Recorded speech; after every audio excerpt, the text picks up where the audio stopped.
So you observed a problem and a product failure early on in your career.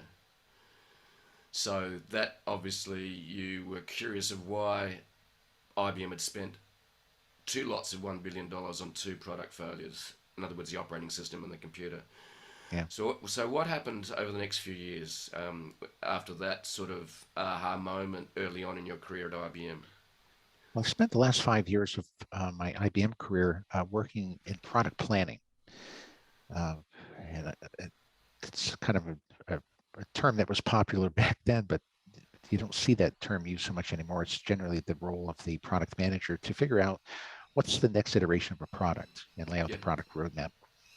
But in the product planning role, we try to figure out, conceptualize products that we knew would win in the marketplace. Right? That was the goal. And I I started searching for, first off, within IBM, what's the process they use to do that? Clearly, it wasn't very good, yeah, as witnessed by some of the other failures, right? So I started looking around the industries to see, does anyone have a good innovation process? And we looked at all different kinds of tools. We looked at things that were new back then, like conjoint analysis.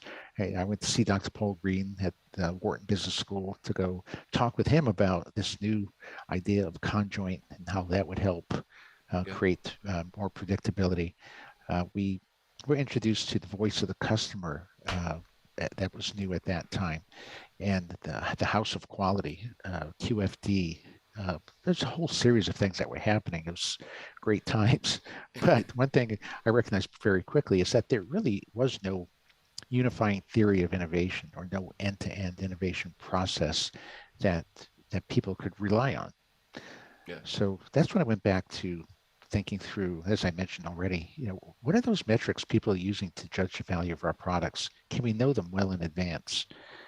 And it was around, I guess it was 1990 timeframe. I Hmm. was doing some work for IBM Australia. I'd spent about a month and a half out there, I did you? Okay. and maybe it was uh, the excessive amount of caffeine I had during that time frame. But it occurred to me that's when I was first introduced to espressos. I was like, wow, I couldn't have enough.